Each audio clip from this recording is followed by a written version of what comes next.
if you continuously live by other people's views, your moral compass will shift day in, day out, and you'll have no consistency.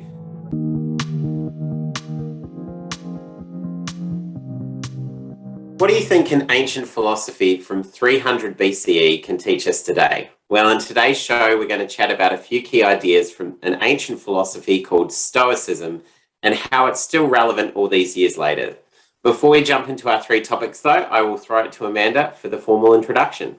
All right. Well, welcome to Settling's Not an Option. I'm Amanda Stanhope, and I'm here with my co-host, Adam Nebbs. And this show is for anyone out there who feels like they've settled for an unfulfilling life. Whether you've settled in a relationship, the work that you do, or in how you feel about yourself and treat yourself, we're here to tell you that settling is not an option. If you like the show, please follow us on Spotify, Amazon Music, or YouTube, and give us any feedback that you would like to at our email address, which is cheerstonotsettling@gmail.com. And finally, to conclude the plug, if you feel so inclined, you can donate as little as $1 to us over on Coffee. There will be a link in the description to do that. And that'll just help us improve the show and keep the show going. So we are going to be covering three topics today that all revolve around Stoicism, or I should say, answer three questions. We're going to attempt to answer three questions. So the first one, attempt being the key word. Yeah, attempt. The first one is, how would a Stoic respond to hardship? The second one is, how would a Stoic respond to moral blindness? And the third is the universe change, and is life opinion? But first, Adam is going to tell us a little bit about what Stoicism is. Thanks, Amanda. Yeah. So as I said, Stoicism is an ancient Greek philosophy founded in 300 BCE by a merchant called Zeno of Citium. It was heavily influenced by the philosophy of Socrates, so it really flourished in Athens back then. And then it moved to Rome, where a number of ancient texts were written about the topic. And the last famous Stoic of antiquity was the Roman Emperor Marcus Aurelius, which you may have seen from Gladiator. But yeah, Another overall, movie I haven't seen. you've got to watch Gladiator. Every episode, it's not every episode, but a lot of episodes, you bring up some movie there. I do, and you're like, no, I'd say that would be a good one. That would be the next one to maybe I'll watch. add it to the list. I'll add it to the list. I've given you a lot of movies to watch. Yes. But yeah, as long as we get through them. So with Stoicism, they believe that the goal of life is moral wisdom and virtue, and that everything else has some value, but is insignificant without an ability to be morally wise. Mm-hmm. So we'll jump into the first topic now with a really awesome quote from our boy Marcus Aurelius. So the quote is, "The wise man accepts his pain but does not add to it." And I love this quote. It was something that hit me recently when I was in a situation where I felt sick. And, you know, as a man, I'm a massive sook. I'm a massive sook whenever I'm sick. And I add to my own pain, like, you know, by complaining about it and projecting ahead and thinking like, oh, today's not going to be a very good day, or, you know, I'm not going to be able to play with Rose like I usually do because I'm not feeling well. But that quote came to me when I was walking around the city, and I was like, why am I adding to my pain? Like, I've just got to accept that, I don't know, I'm sick for some reason, and I've just got to kind of roll with it. And, you know, it doesn't remove the fact that I was sick, but it just meant that I wasn't adding to it. And that's, again, that moral wisdom to say, we're all going to experience pain, just don't add to it more than you need to, which is pretty simple, practical advice. But I wanted to ask you, have you had any moments yourself where you've either added to your pain or not added to your pain and been morally wise? Well, both. But I will say my default setting is to add to my pain. Yep.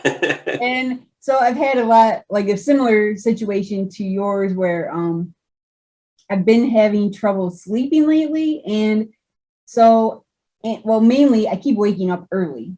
And I don't like waking up early. I don't, which sounds really stupid. But it's like, I don't have to get up until 6. I don't have to get up until 6, but I keep waking up at 5, and it just makes me angry. So then I'm like, this week, I was like, you know, and so then, I'll be laying there at 5 o'clock, and I'm going through the thoughts kind of like you. Yeah. Pretty much the same thoughts. Like, oh, the rest of my day is going to be so tough because I'm going to be tired all day and blah, blah, blah, and going down that road. And this week I just decided, no, I'm just getting up at 5, or if I'm awake, which I was awake. And I don't like it, but it actually, the day goes by much better. The days are going by much better this week from doing that. So I guess that's just proof, the social proof there that, you know, if you don't add your pain and you just, not only are you not adding to your pain though, you're just accepting what life is giving you. Yeah. And making the best of it and rearranging things a little bit. Yeah. That's probably a big part of it too. I think is the acceptance of what you're dealing with. Definitely. Trying to fight it. Yeah. Yeah. Well, that's how I just felt that there'd be so many situations that, you know, like I've got other examples popping up in my head. Like it was really windy here the other night and just so loud and the house is, you know, banging and crashing and it woke me up and I couldn't get back to sleep. And so I lay in bed for a while just being like, oh, like I want to get up early tomorrow and be productive. And I was like, this is just getting in my way. And so in the end, I was like, all right, you know, I'm going to have to kind of restructure my plan. And so I got out of bed and I started doing some study that, you know, I'd intended to do the next day. I did it while it was windy. And then I went to bed, you know, when the wind died down and I'd still got my productivity stuff done, but I've had to shift the order of things, you know. And it was just acceptance, because I thought if I lay in bed now, I'm just going to like beat myself up about what tomorrow is going to look like. And not only am I dealing with the wind keeping me awake, but I'm also dealing with myself. So I thought it's where you've just got to kind of adapt and, as you said, accept whatever's happening. So yeah, it's not always an easy thing to do, because as you said, your default setting, I think, is to just go, oh, woe is me, life is so hard. Right. Well, and I don't know if that's like a defense mechanism, probably because you're like preparing yourself for this worst case scenario, because life's not going the way you expected it to go. Yeah. All of a sudden now your brain starts preparing itself for this worst case scenario that and the worst case scenario is probably not even that bad. You know, in reality. So what, I have one day where I'm really tired. Okay. You know, it's like, is that really that bad? Like, is it really worth worrying about? Or, you know. Isn't it funny? In those moments, though, it does feel like the world's ending. And it's, as you say, it's a day. But, yeah, we can be very dramatic as human beings, can't we? Well, especially when you're tired. Especially at least when I'm tired. Then everything just seems worse than it really is. So those are the moments. Those are really the moments, that I need to remind myself that I don't need to add to that. Yeah. But I think it's a simple piece of wisdom and a good place to start.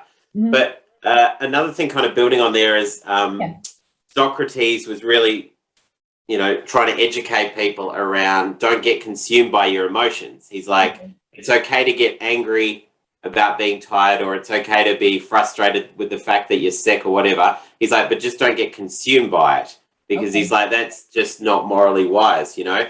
And it would tie into another one of his philosophies, I guess you could call it, which I really like, which is you don't know whether this is going to be a good or a bad thing in the overall scheme of things.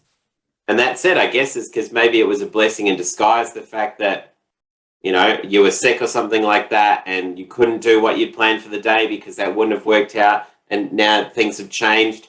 So yeah, I guess it's accepting it and and knowing that, you know, in the totality of things, maybe this is a good thing. Maybe that, you know, extra bit of sleep you got or whatever it is a good thing, you know, like in the overall.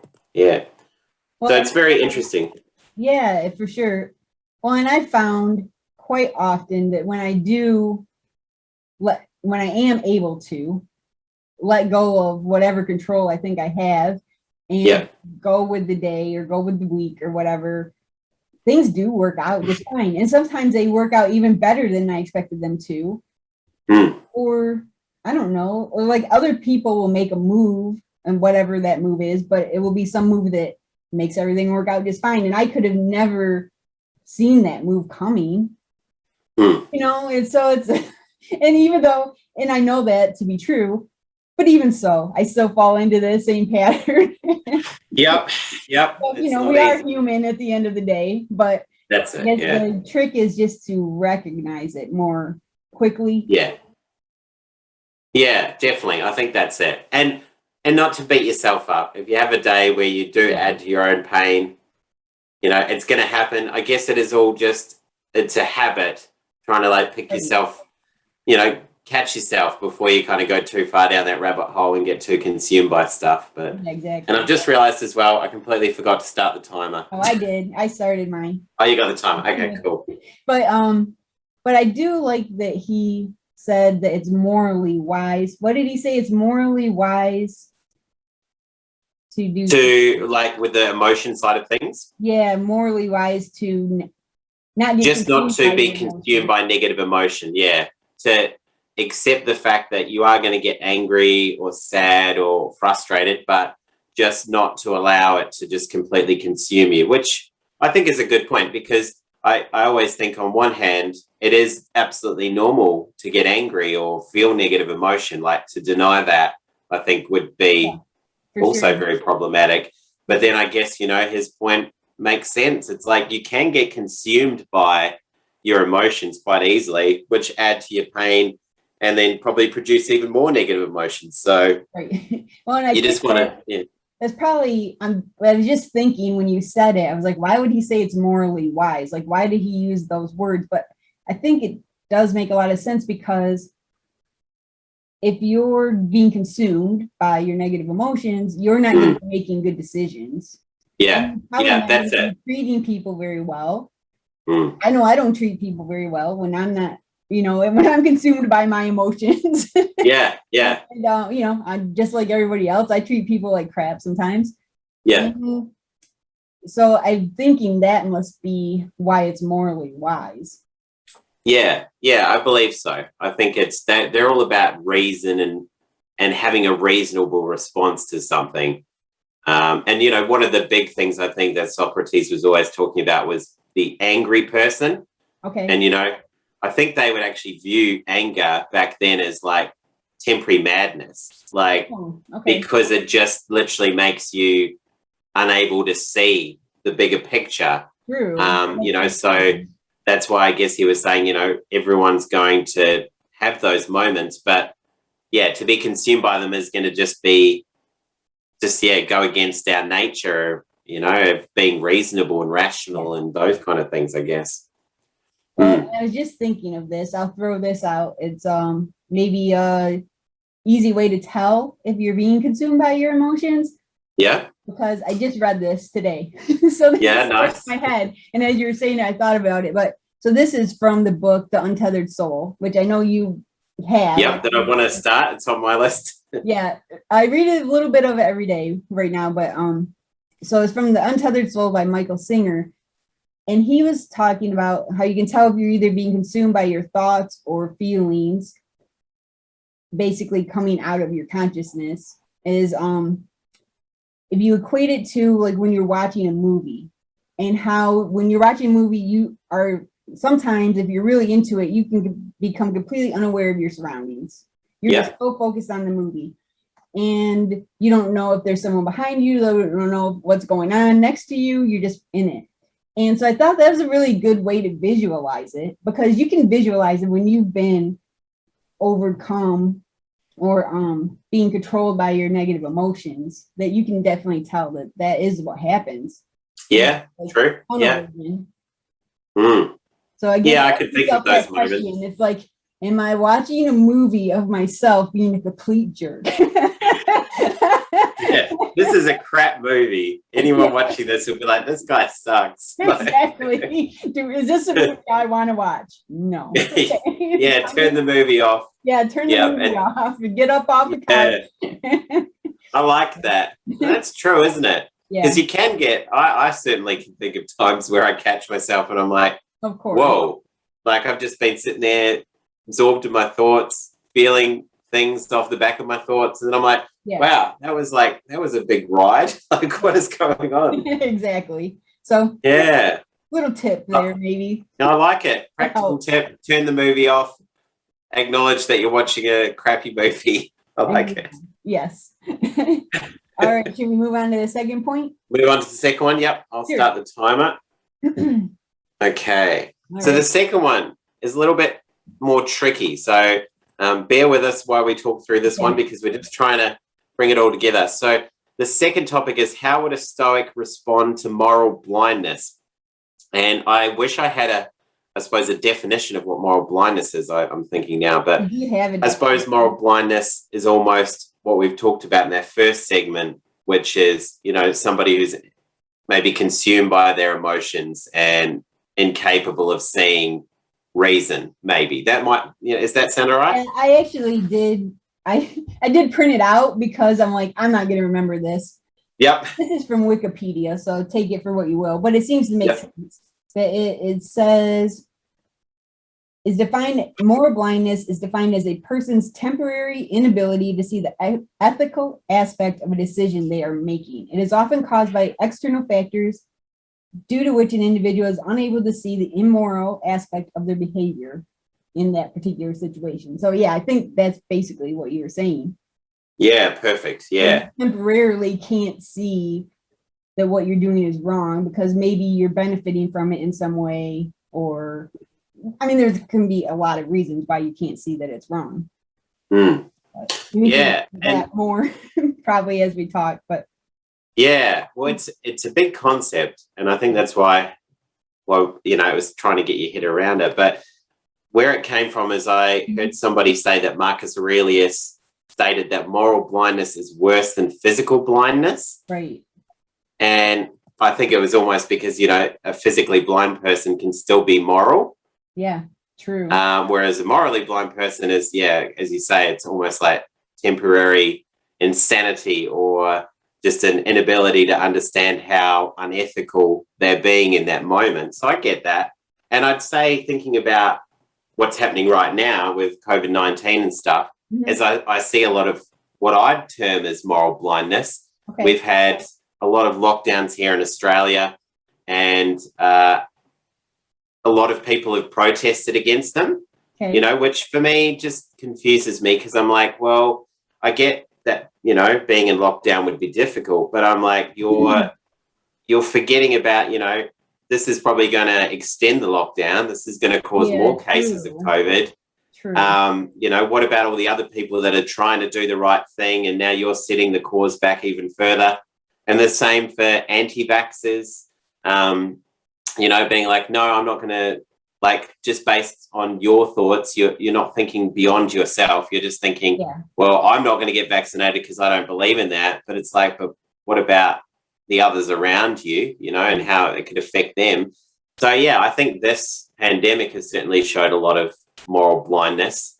And maybe moral blindness is triggered sometimes by people's fear, I think 100% it is. Yeah. You go inward and you start to think about yourself and what's important to you, and you forget about, the people around you. So, and I imagine you've seen examples of that in America as well. Well, of course. Both of those things. But I was thinking about this. So I was reading the show notes yesterday, and I just really got thinking about this and trying to wrap my brain around it. And I was trying to think, well, when I started thinking about it, I should say, I started to realize how many times we are morally blind in a day. Like we all are. And I think, and right after I read the notes, I happened to be driving through this downtown area that's close to where we live, and happens to be a corner where there are a lot of panhandlers. Which I don't know, is that a term you're familiar with? Or no, it's not. It's basically people who are on the side of the road, and they have a sign about, trying to get money from people. Oh, okay. And they have the sign like, I'm homeless, whatever you can give me would help. Yeah. They're collecting change and money from people. Yep.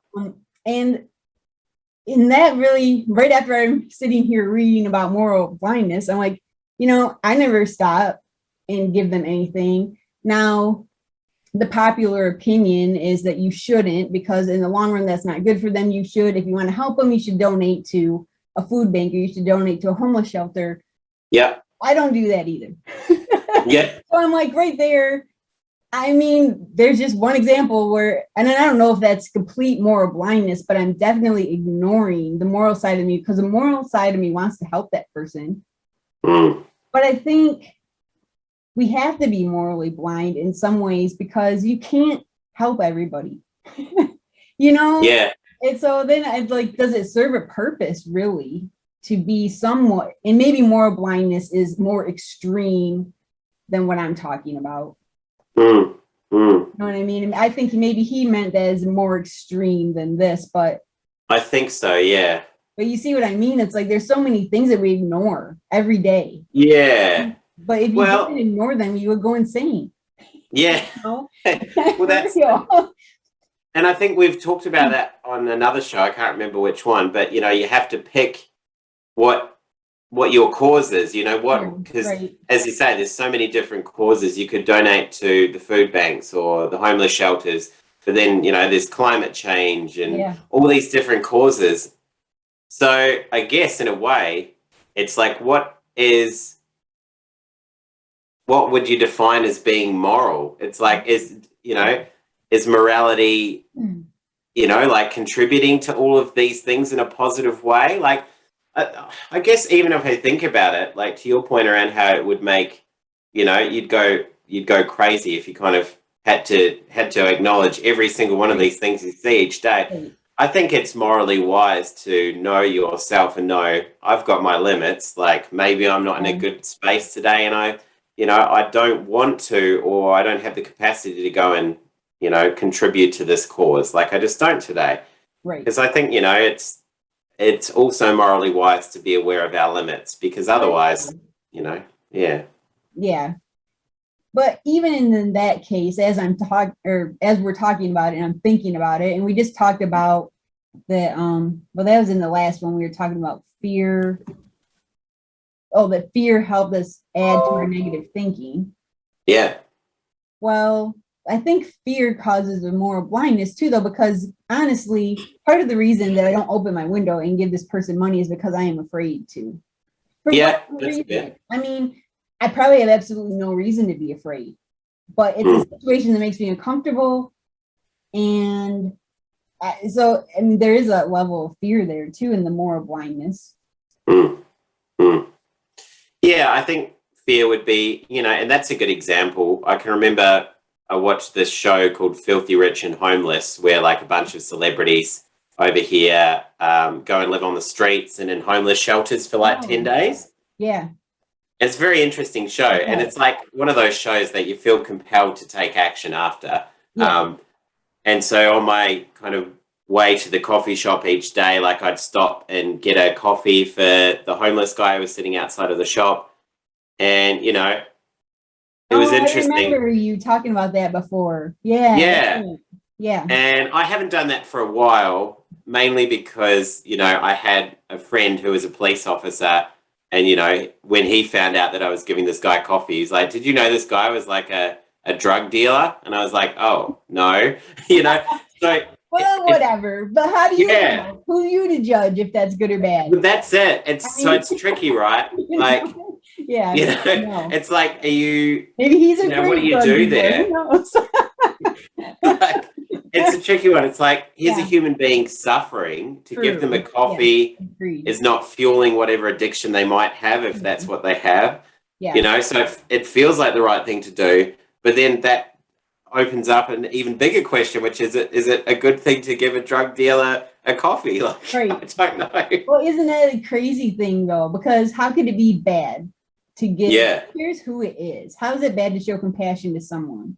Yeah. You're not buying drugs from him. You're not giving him money that he might put into his drug business. Yeah. Yeah. How could that be a bad thing? But yet it was seen as bad by someone else.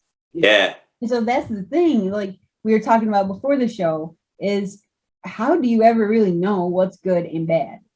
And who determines that? And that's what really is hard for me, because I know the Stoics do talk a lot about, like they'll use the phrase, like choose the path that does the most good or the greatest good. I think they say the greatest good. Yeah. But it's like, how do you know what the greatest good is? Because sometimes you think you're doing something good, just like in this case, but maybe it does have bad, like down the road, maybe that does have bad consequences. Yeah. You know it. Plus, I think it's, it's so hard to know what your actions do in the long run for someone, so. You can't see down the road that far. Yeah, like, I like to think that by being kind to someone, even in a shop, saying, being kind to someone and smiling at them, that Yeah. could influence their interactions for the rest of the day, which then continue to flow on. But you never really know, like, what your actions are doing for the whole. So I don't know. I guess it's hard to know. I think it comes from inside. I feel Yeah, I like, think so that's what I came to as I thought about it. yeah, I think your gut tells you if it's the I right, think so. And regardless of what other maybe, people say. yeah. Well, 'Cause you that's it. You're still never going to feel like please everyone. no, and You you, know. I think you still feel in your gut that you did the right thing, regardless Yeah, of what he said. yeah, yeah, exactly. And I think, as well, it's like as long as you feel like, well, as long as you're open to feedback as well, so if Yeah. somebody does turn around and say, I don't think that was the right thing to do, Yeah. consider it, because then you're going to, consistently hone your morality or your values based on others' opinions. But yeah, if you continuously live by other people's views, your moral compass will shift day in, day out, and you'll have no consistency. Right. So yeah, I guess you've got to kind of risk. Maybe that's part of being moral. You've got to risk maybe making a misstep here and there, but overall, you're probably going to be benefiting the world, by living the way that you are, I suppose. Right. Yeah. And yeah, it's just like anything. I think there's a learning curve. Well, and that reminds me.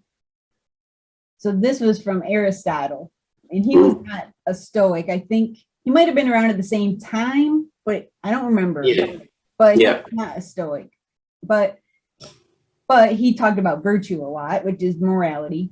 Yep. And he talked about virtue being the golden mean. So it was like the midpoint between too much and too little, like where you are doing something in excess or you're not doing something at all. Yeah. And so I think maybe that is though, that's part of finding morality is you got to go back and forth. You got to kind of swing back and forth between those two endpoints, and then Yeah. you end up in the middle. Yeah. You might Yeah. shoot for good all the time and then find out, oops, no, I'm on the bad side. And then you kind of swing back and forth. But if you keep shooting for good, okay, now that I'm saying this out loud, I think if you keep shooting for good, you're ain't going to end up in the middle. Yeah. Yeah, I agree. It's the pursuit of good as opposed to always achieving good, maybe. Because there are certain things that everybody agrees are good. Yeah. Like I think, but then we were talking too a little bit about how, those lines get blurred sometimes too. Because I was going to say everybody would agree that it's good not to kill people, but that's not true because we have a perfectly fine time killing people that we don't agree with or that are trying to hurt us. Yeah, that's true. I mean, not that we do it personally, but like in America, for example, we have no problem going over and killing a bunch of Muslims because they attacked us once. Yeah. Not even Muslims attacked us, but we have it in our head that Muslims attacked us, Yeah. That's what's been fed to us. And so we have no problem going over there and killing them, So that's not true either that everybody agrees that killing is bad because they're there too. Yeah, that's it. Everything's so like complex, like just these big bold postulations of don't do this, don't do that. Right. Doesn't always work because there will be contexts where it is appropriate. And I was listening to like a psychology podcast the other day specifically about 9/11 and people's reactions to it and the potential danger of the response afterwards, like how there was very much like a sense of nationalism and everyone was kind of galvanized under that new identity, and it was very good, like in the sense that people were a lot kinder to each other, but it meant that anything that was to rattle that status quo was considered an enemy that needed to be eradicated, and that's dangerous as well. So it's like it's a tricky one. Like I get why it happened and I get how everyone, but again, then there's this big enemy which again you could get lost in. Maybe not everyone under that banner is an enemy, but you might start viewing them as so. Yeah. Like that's the moral blindness, right? Is you forget that there is someone who is an enemy. But it's not all, you need to narrow your focus a little bit. You become blind to that one enemy. Yeah. Yeah. And, I figure Marcus Aurelius would have had many situations like this. He was trying to expand his empire, and, there would be people who threaten that. But yeah, he seemed to, navigate that fairly well. But I'm sure he made mistakes as well. And of course. Well, I guess he's only he became human. wise. You don't become wise by not making mistakes. It's true. Yeah, he probably made many mistakes. That's a good point too. But yeah. All right. All right, we'll move to number 3, I guess. Yes. All right, are we set here? I'll just reset. Okay. So point number 3 is the universe change and is life opinion? And it's based off a quote from, again, Marcus Aurelius, which is, the universe is change and life is opinion. So there's a lot to this quote. I love it, though. But just to give some context, Marcus Aurelius and Stoics in particular, they love to make things as simple as possible, because they say, if you have this long, huge philosophical statement, people will forget it. Whereas if it's a simple thing to remember, they can draw upon that when they need it. So there's 2 parts to this, and we'll unpack them, each, one at a time. Yep. So the first quote is, the universe is change. And it lends itself to a couple of ideas, which is the idea of impermanence.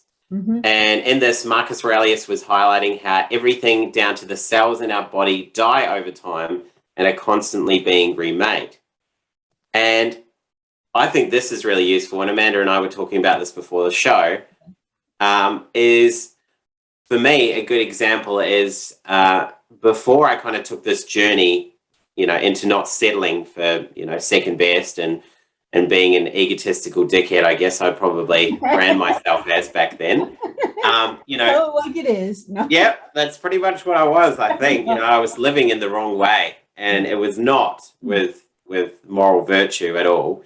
But yeah, it's been interesting, because I'm still grappling with the guilt of who I was back then, and it's certainly hung around, and I've had to talk to people about it to be like, how do I navigate this?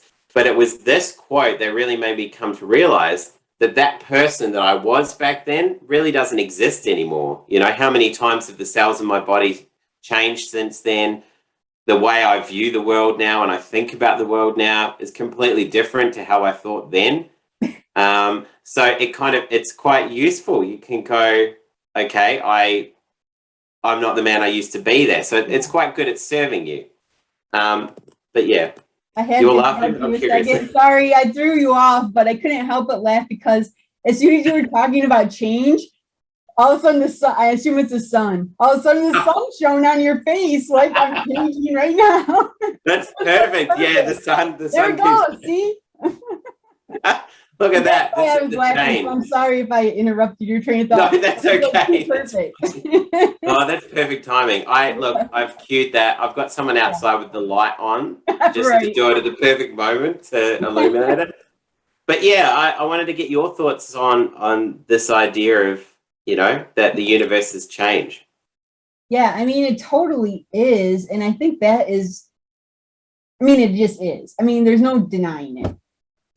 But I think it's just something hard for us to wrap our brains around or accept, because we do want to have some level of control and some level of consistency and security and safety and all these things. And so, our brain is just wired to try to create that consistency that just does not exist. Consistency could exist for a period of time, but nothing is going to be consistent forever.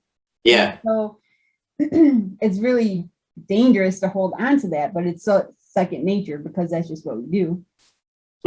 But no, it definitely, like I said, there's no doubt about it that is true. And I know I was thinking, and we talked about this a little bit before the show too, is it made me think of, because I've been having a hard time lately, just the way I describe it is I just haven't felt like myself. And then all of a sudden it dawned on me the other day, based on something Adam said last week, that I'm trying to feel like myself, but that self doesn't necessarily exist anymore. I'm trying to cling to it, and it's causing me problems. It's causing the negative thoughts and you know, some of what we talked about in the first point. And so anyways, that was just really interesting to me when I read the show notes, because I'm like, oh, I've just been thinking about that this week. Yeah. We all need to give ourselves maybe a little compassion, I guess is the right word. I think so. We're constantly changing. And I don't think the core person changes. The core of who you are, your core values don't change. But everything else around that is constantly changing. Yeah. Well, I think it'd be pretty common as well for people to say, I don't feel like myself. Yeah. And yeah, like, I mean, what an interesting insight, you know, how long, you know, will you kind of try to grapple with this, you know, why am I not like myself? It's like, whereas if you step out of it and go, maybe that's because I'm not that person anymore. And then it frees you up as opposed to wrestling with the confusion of it all. So, well, yeah, so that's just helped. I was like, all of a sudden, I'm like, well, no, I guess I'm not like that anymore, but I really do like how I am now. So that's fine. I mean, I can just yeah. So I don't know. It's pretty freeing. Now I just had that realization a couple of days ago. So we'll see how long it lasts. Yeah, we have a lot of these realizations. I know they don't always last very long, but no, we do. You know, we'll come up with something on the show, and that'll sit with me definitely for the rest of the day. And then probably over the weekend, I'll forget about it and go back to my old ways. Right. You know? But that's why we have these great Stoic quotes to come back to. Correct. That's correct. Right. Just practical wisdom. Wisdom. And the second part of the quote, which is life is opinion, is the idea that everything we experience in life is based on our opinion. And it kind of has ties to the episode where we talked about the VR headset and Donald Hoffman's view on reality and objective reality. And I like this one too, is because it really says that none of us can say definitively, like, this is what reality is. We're perceiving it all through our own lens, you know, and we all see things differently based on what we've been through in our lives, the knowledge that we've obtained, our value set. So, you know, it's kind of it's nice in a way, because you can be compassionate to people, even unreasonable people. Like, you've got to, I guess, say, well, hold on, are they unreasonable though? Like, they're operating the way that they, you know, have kind of been brought up maybe to act. Yeah. You know, and you know, I guess, like, overall we know that somebody who's like in the street maybe screaming and you know, abusing people, okay, that's not okay. But there could be a lot more to that than meets the eye. And so we probably need to meet it with compassion and understand it, and understand that although we think that we have it right, we might not have it right either. You know, well, yeah, so hard. Exactly. Well, that's just it. And what good does it do you to cling to your opinions, really? Yeah. We all do it. Again, it goes back to the whole safety, you know, thing, survival, whatever. But, you know, when you really stop yourself and ask, why am I holding on to this opinion? Most of the time, there's no reason. Or maybe you do want to hold on to it, but why does everybody else have to have the same opinion? I mean, most of the time, it doesn't matter. I mean, very few, there are some, but there are very few opinions that are life or death. Yeah. So, you know, it's like, really, you just got to question yourself, and maybe just even laugh at yourself if you notice that you're clinging to your opinions too much. Yeah. Because and everybody has a different opinion. Yeah, and we've talked about that, you know, like in the episode with Wendy. Yeah, Wendy Nash. For a minute, my brain was like, Wendy? Is it Wendy? Yeah, yes. But yeah, how we were talking about fierce openness, you know, which is something that you've taught me, because I used to love hanging on to my opinions, didn't I? Like, do a little bit, but yeah. It's hard to give it up. I do too, honestly. You just don't see it. Yeah. Nice. Yeah, true. Everyone would be the same. Yeah. But it is so much more freeing to kind of just go, I'm willing to hear other people's thoughts, because it's going to enhance my thoughts. Because, yeah, if you do just hang on to this idea and refuse to listen to anything else, it's almost harmful, I think, to your overall character. Yeah. Oh, for sure. Well, what was that term? Morally, well, shoot, now I lost it. Morally wise? Yeah. Yeah, morally wise. Yeah. To hold on to your opinion too tightly. But well, the other thing I thought of too, though, is we've talked about this once upon a time, and I don't remember. I believe there was some neuroscience to back it up, but I don't remember exactly what it was. The point is that we only remember 50% of what actually happened. Like what we think happened is only 50% correct. Yeah. Even that, you're basing an opinion on something that happened in your life that you probably isn't even, your remembrance of that thing is probably not even right. Yeah, So how crazy is that? Yeah. How flawed is that? But yeah, some people just will hold on to those opinions so tightly, and you think, yeah, I don't know. But it's really about understanding that life is opinion and that we're all different. Yes. And it just, if you meet somebody, I think you said this earlier in the show, if you meet the person where they are, you're going to understand them a lot better, and you'll both communicate a lot better than if you were to just be very, stalwart in the way that you put forward your opinions. Yeah. And I believe that's something we all know, but it's so hard to practice. And so that's why it's important to keep bringing it up or keep talking about it, keep thinking about it, because maybe then eventually it will become second nature, because it's definitely not something that's natural to us. I don't think it's natural to most people to be open to other people's opinions. No. It's just not really natural. Obviously, there's exceptions to that. So it's something you have to train yourself out of, I guess. So, well, yeah, I think you do need to train yourself. Like they said that Marcus Aurelius would wake up every morning, and every morning would say to himself, the people I deal with today are going to be arrogant, surly, difficult, so he prepared himself for the difficult people that he would have to encounter. But he did that every day just to train himself to be aware.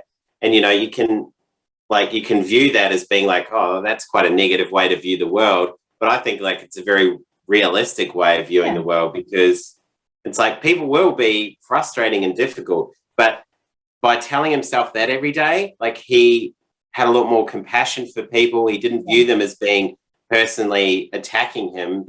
He would view it as, maybe they're ignorant right now, or maybe they don't have the knowledge of this situation that I do, so I need to meet them where they are and have more understanding of their situation, I guess.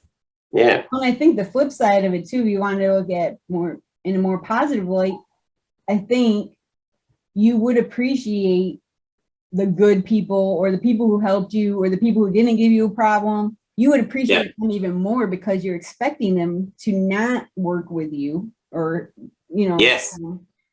whatever I'm trying to say.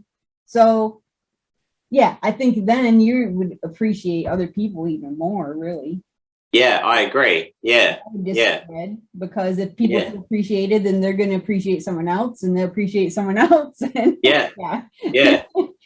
So it's a good way. So maybe we need to wake up every day and say that mantra, Yes. People are going to be dickheads. Maybe that's the modern version. You don't have to use that word if you don't want to, but I think it encapsulates whatever your favorite word is. Find the best word. Maybe Marcus said it best. He said it very eloquently. I'm not saying it eloquently, but we can bring into the 21st century. So we're bringing it. But those are the 3 points, I think, unless you had anything else to add. No, I think that was great. So that's a great place to end. So I will go ahead and do the formal wrap up. Thank you. So if you made it this far, you're still listening or watching, we really appreciate it. And we really also appreciate it if you could follow us on Spotify, or on Spotify and Amazon Music. You can follow us. You can subscribe to us on YouTube. You can like our stuff, comment on it, all this stuff that helps it just get out to more people. If you're liking what you hear, you might want it to get out to more people. So, and of course, you can always go over to Coffee and donate as little as $1 to help us keep this thing going. And I think that's about it. So we will just say cheers. Cheers to not settling. Bye.